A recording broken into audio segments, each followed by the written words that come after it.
Hey guys, welcome back to the channel. I'm going to be taking some time today to talk about one of my favorite Star Wars games from when I was a kid. Oh man, Jedi Power Battles. Oh, the Saturdays of aggravation trying to beat the Swamps of Naboo level with Obi-Wan Kenobi because the controls made him keep rolling off the cliffs.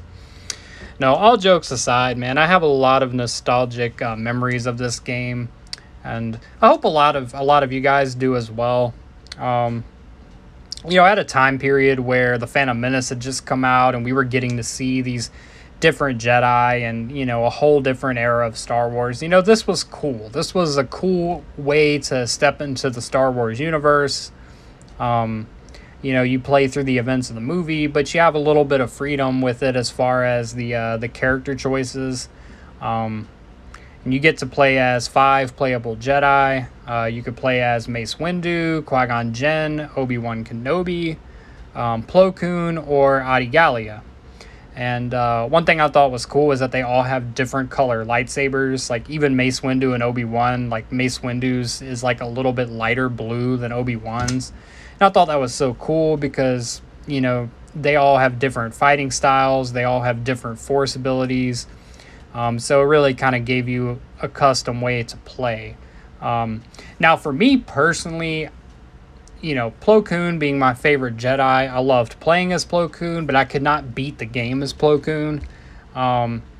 There were levels where it was difficult to maneuver him because he has kind of a slower, heavier fighting style. The furthest I ever made it in the game was with Adi Gallia, because she had like this force stun ability that could stun an enemy for like 5 seconds or something like that. That was the only way I was able to beat a few of the early bosses. So maybe I just sucked at the game, but this game was difficult. Like it wasn't like Dark Souls, or I would say even like the Phantom Menace game that came out for PS1 was like a little bit more challenging, but Jedi Power Battles was not an easy game by any means. I think you had to kind of get the hang of dealing with wonky controls and, getting used to each character's different fighting ability to kind of make it through. But yeah, I thought it was a lot of fun. It was the levels were well designed. You had bosses like giant droid ships, or there was like a giant worm at one point. Obviously Darth Maul, you fight Darth Maul a couple of times in the game.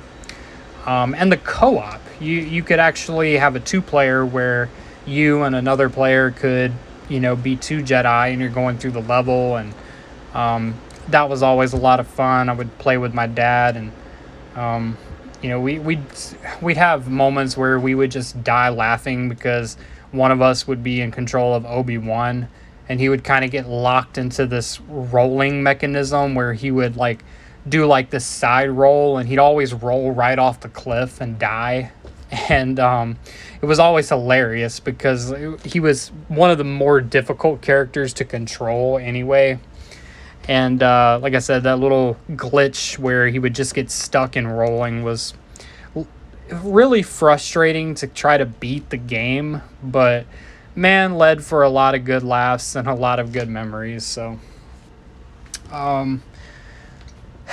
yeah, I mean, listen, like Star Wars video games have obviously come a long way since then, and we have games like the Fallen Order series and Battlefronts and better games that have come along that are a lot more fun and a lot more replayable. But sometimes there's nothing like the nostalgia of just that game that might have been one of your first like deep dives into the Star Wars universe, getting to play as these characters and these scenes. And even all these years later, like, yeah, graphically it doesn't hold up and the controls aren't good, and you can easily sit there and point out all the flaws. But I think if you can have fun with a game and you have fun memories with a game, I think that can make for a really good game. It's not always about the polish. It's not always about the playability. Sometimes it's just about the your personal experience with the game and what that means to you. And as someone who loves the Jedi and loves the different lightsabers and things like that, like seeing the different lightsaber colors from these characters, and just getting to play as them, and kind of, like I said, it was an introduction into a whole new era in Star Wars, with the prequels. And those movies mean a lot to me because those are the films that were in my generation that I grew up with. So but yeah, man, I mean, if you haven't played Jedi Power Battles and you ever get the chance to play it, I know that you got the re-release on for PS5 where it's being kind of remastered or touched up and re-released for a modern console. Definitely check it out. Like I said, it's not going to blow you away with the gameplay or the graphics, but they have updated it to where some lightsaber colors are different to reflect what was in the movies. Because at the time, like, remember in the Phantom Menace, Mace Windu did not draw his lightsaber, so no one knew he had a purple lightsaber. No one knew Plo Koon had a blue lightsaber, and they gave him a yellow one. Adi Gallia got a red lightsaber, which is usually for Sith, so that was kind of an odd choice, but it was cool. You get to see different lightsaber colors, so hey, why not? But definitely check the game out if you haven't. If you don't want to check the game out, by all means, you don't have to, but I'm just saying, you will get a kick out of some of the cheesy animations and the cheesy dialogue, and the missions with little Anakin on Tatooine are pure comedy gold. I'll definitely try to put some gameplay footage up. I want to go back and replay through the game here soon, so stay tuned for that.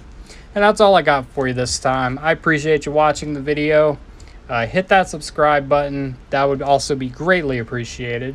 Leave a comment below on your experience playing Jedi Power Battles, or if you want to play Jedi Power Battles. And as always, may the Force be with you. Let's blow up that like button and go home.